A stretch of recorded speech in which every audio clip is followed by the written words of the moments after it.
Hello everyone, we are looking at Hitler's rise to power, particularly between the years of 1932 and 1933, as this is when the Nazis began to exact a lot of control over the Reichstag, but also support from people within Germany.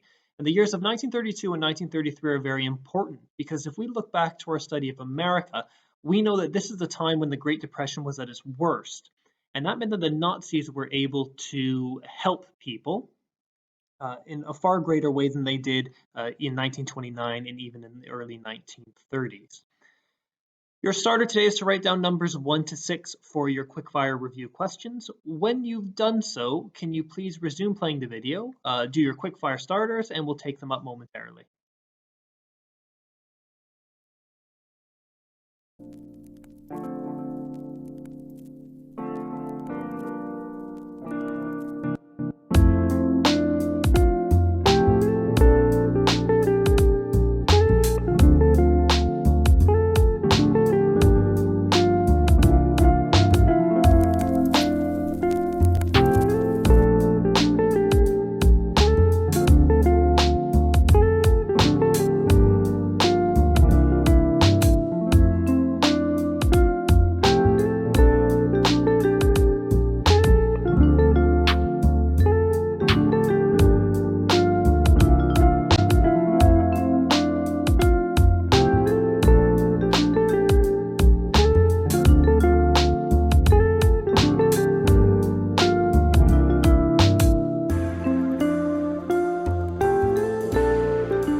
So we've had a chance to look at our quick fires. Let's have a quick look at the responses. So the event where Hitler tried to take over the government in November of 1923, we know this as the Munich Putsch. If you wrote Beer Hall Putsch, that's fine. It's the exact same event, just two different names.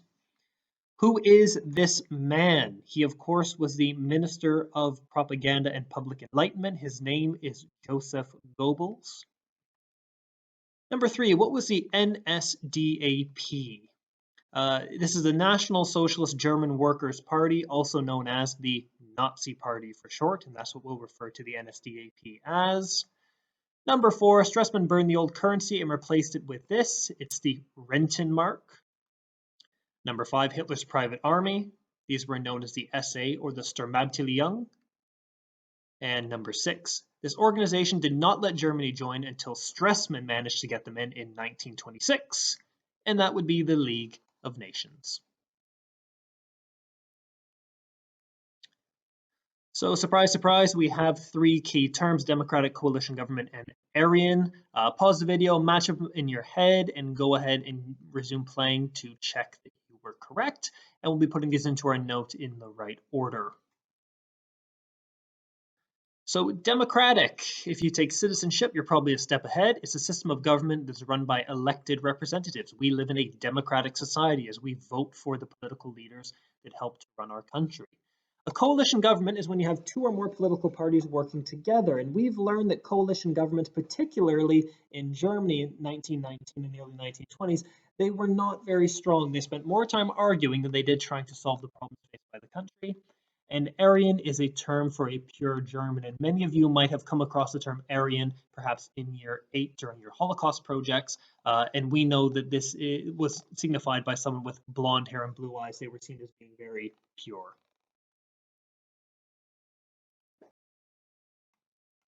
So now for a little bit of context, and to be able to explain why Hitler was such an influential figure in Germany after the year 1923. We need to think of crucial events that happened in these given years and being able to relate these to how Hitler became more influential. So we'll do the first one together, and we'll leave you to work on 1923 and 1929 by writing these into your notes.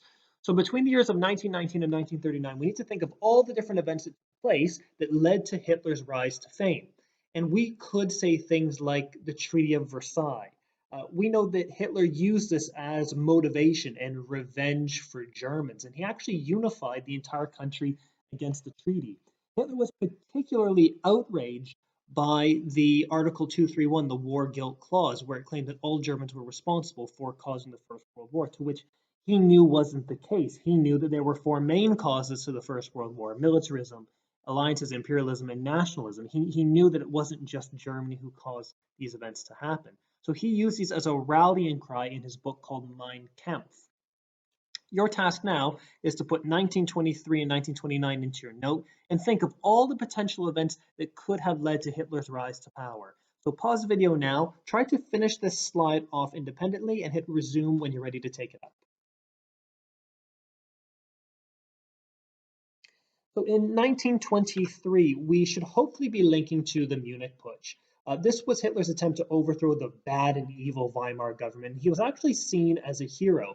And even though he was wounded and imprisoned, this was actually a good thing for him. He was on the front page of every newspaper. Everyone wanted to know how Hitler was getting on in prison. They were very willing to listen to his ideas. The fact that he was arrested actually led to a bit of infamy in his case. When he was released from prison, he was unable to resume control of the Nazi Party and continue gaining support from Germans.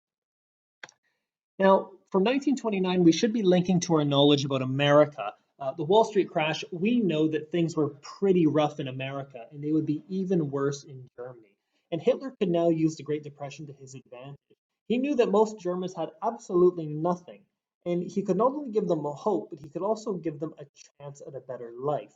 Hitler would do so by offering work programs, by offering youth clubs such as the Hitler Youth for Children, and also by keeping promises. Many politicians at this time in Germany would often say one thing and do another, and Hitler knew that if I want to take control of the country, I need to do so legally, but I have to do so in a trustworthy manner. If I tell Germans I'm going to provide jobs, I must provide jobs to earn their trust, and once I have their trust, I will then have their support. So please take a few moments to make sure you have the information from this slide down. When you do, please resume the video. So just a little bit more about Germany in 1932. We know that the Weimar Republic is in charge. They went through the golden age between 1924 and 1929, but with the Great Depression hitting, things are starting to spiral out of control. The Nazis were not a real threat at first. They were just a small political party, and nobody really took them seriously. Paul von Hindenburg, he's president of the Weimar Republic at this time. And even though Weimar isn't doing too well, people still regard him in a very positive light. He was a First World War hero and very well liked by the people. The Nazis ran in elections in 1932. They won 230 seats, becoming the largest party in the Reichstag, but they did not have a majority. Now, when Hitler got 230 seats in the 1932 election, he went to Paul von Hindenburg and said, "Look, I'm the biggest party in the Reichstag. You should make me the chancellor." And Hindenburg refused. Your job now is to go ahead and write down the most important information from this slide. When you are finished, please resume play. So now that we've laid the foundations for the Nazis gaining power, we need to understand how Hitler took control of the nation. In your note, can you make the following table? So we need two columns. The left column will be quite short, just be names. The right column will be a little bit longer, where we'll put some information about these four men. But these are our key players in the elections in the early 1930s, particularly the 1932 and 1933 general elections in Germany. We have Adolf Hitler, Franz von Papen, Kurt von Schleicher, and Paul von Hindenburg. Now go ahead and create the table by filling in the information you see appearing on the right. So we know that Hitler was the leader of the Nazis. We know he was sent to prison for his involvement in the Munich Putsch. The Nazi Party was banned in 1924 but continued to operate in secret. And Hitler actually asked many times to be made chancellor. Remember, the president appoints the chancellor. And Hindenburg always said no. Franz von Papen, he was made chancellor between May and November of 1932. He was very close friends with Paul von Hindenburg, and he was actually appointed by Hindenburg to be the chancellor, but he lost support from the Reichstag, and he was forced to step down from that position. He was later replaced with Kurt von Schleicher in December of 1932, but he only served just over 2 months. He finished on the 28th of January 1933, and Hitler would become chancellor on the 30th of January 1933, just 2 days later. Hitler feared von Schleicher. He wasn't afraid of him physically. He was afraid that he could take power away from the Nazis. And Hitler ordered the assassination of Kurt von Schleicher just a year later in 1934. Now, Paul von Hindenburg, he was the president of the Weimar Republic between 1925 and his death in 1934. He did not get assassinated by Hitler. He died of natural causes. He was very popular. He was a war hero from the First World War. He did not like Hitler. He referred to him as the little man on several occasions and refused to appoint him as chancellor despite Hitler asking several times. So please go ahead, pause the video, create this table showing the four key players in the 1932 election, and when you're ready, you can resume playing.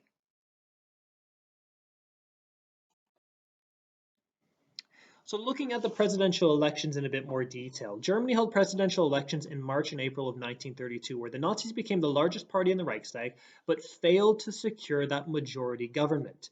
If you don't have a majority government, you cannot pass laws without consulting other political parties. No one wanted a coalition government, so the Reichstag was dissolved on several occasions, which led to more elections in September of 1932.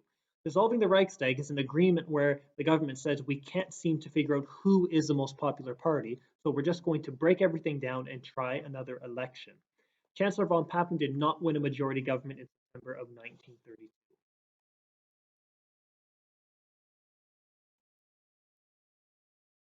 So sometimes it's easy to look at a timeline just to get an idea of the order in which events transpired. So between 1930 and 1932, we had the Heinrich Brüning government. He served as chancellor. And then we have a very high turnover rate in terms of chancellors. We have Franz von Papen. He's only there for between May and November of 1932. Kurt von Schleicher, he only does just over a month and a half, really.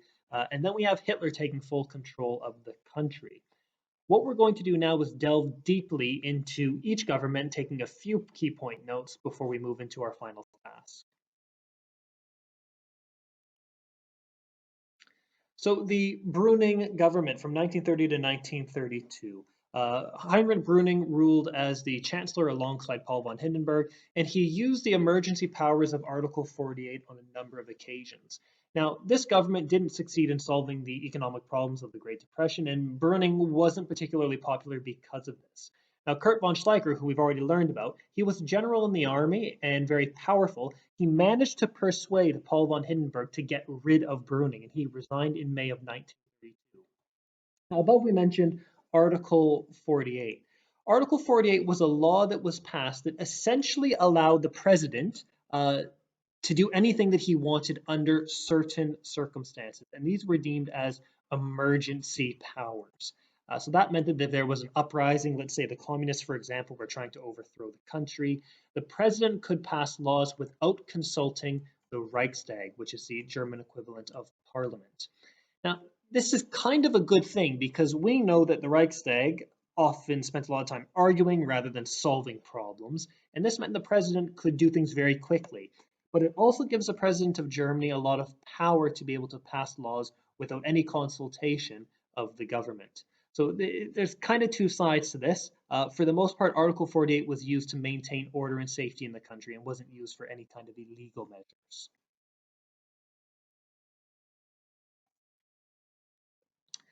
Now we have Mr. Franz von Papen. He became chancellor in 1932. He hoped to win more support in the 1932 election, but failed. This is where the Nazis won 230 seats. And the Nazis became the largest party in the Reichstag. So Hitler rightfully said to Paul von Hindenburg, look, I'm the biggest party in the Reichstag. You should make me chancellor. But Hindenburg liked von Papen. He supported him and said, nope, I'm not going to get rid of von Papen and replace him with you, Hitler. The Reichstag voted on to decide whether or not they would also support von Papen as chancellor. He won 32 votes, but 513 had actually voted against him. And this is where he's going to be losing that support. In March of 1932, Hitler stood against Hindenburg as the president of Germany in the election. Hitler gained 13.4 million votes, which is a significant amount, but Hindenburg edged him out with just getting about 6 million votes more. Now, in terms of an election, that's not a massive victory, but it did show that Hindenburg still had more support in the country than Hitler. Now, von Papen organized another election in November, and again, he was hoping to win more support. Unfortunately for him, he won even less. So again, have a look at this slide, take down a few key points, and get ready to move on to the next one you're prepared. Now, there's not a whole lot to say about Kurt von Schleicher. He was chancellor between December and January of 1932 into 1933. And by the end of January, Hindenburg had no choice. Kurt von Schleicher had very little support. Hitler was one of the most popular politicians in all of Germany. And on the 30th of January 1933, Hindenburg did the thing he never wanted to have to do, but he appointed Hitler as the chancellor. So now we're going to look at the attempts by Paul von Hindenburg and von Papen to trick Hitler. Now, we know that von Papen did not win a majority government in September of 1932, and we know that he was not popular in the slightest. Now, von Papen convinced President Hindenburg that his coalition government with Hitler would actually save Germany, and this was kind of von Papen's way of not losing his job. Instead of being completely outcast from the government, he could work alongside Hitler. And he sold this to Hindenburg as, I'll control him. I'll keep Hitler in line. And this whole element of controlling Hitler was quite appealing to Hindenburg. Hindenburg did not like Hitler and wanted him to be kind of kept under wraps. Now, Franz von Papen thought that he could also outsmart Hitler, and this is actually going to be von Papen's undoing. His plan was to trick Hitler into not challenging the government. Now, that doesn't sound like something that Hitler would actually go along with. So he gave Hitler leadership of what he called the Nazi nationalist government. This was made up. It wasn't a real thing. In early January of 1933. All he had to do was stop making speeches, and Hitler could keep this very important job as von Papen tried to sell it to him. Now, Hitler knew he was being tricked, so he played along with the plan. He took the job, but he also kept making speeches and gaining more support. Now, this left von Papen kind of between a rock and a hard place. It meant that he had to work alongside Hitler while Hitler was gaining more support and actually forcing von Papen out of office. Now, von Papen was later replaced with Kurt von Schleicher for a period of 2 months. And all this time, Hitler is gaining more and more support. Now, on the 28th of January 1933, von Schleicher is ousted from office, and Paul von Hindenburg has no choice. Hitler is one of the most popular politicians in Germany. He's next in line for the job, and Hitler is going to be made chancellor, the second most powerful position within the country. Now, at this time, Paul von Hindenburg wasn't doing too well in terms of his own health, and Hitler wanted to have control of the whole nation. Hitler learned in 1923 with the Munich Putsch, I can't do things illegally. I have to go about things in a democratic way. So I could go ahead and just kill Hindenburg, but everyone will look at me as a murderer, or I could just wait it out. His health isn't too great. He's going to pass away soon enough. And when he dies, I'm next in line for that job of president. So no need to act brashly, no need to go ahead and hurt anyone. I can just sit and wait. Von Pappen's out of the picture. I'm the chancellor now. I just have to be patient to be able to take full control of the country.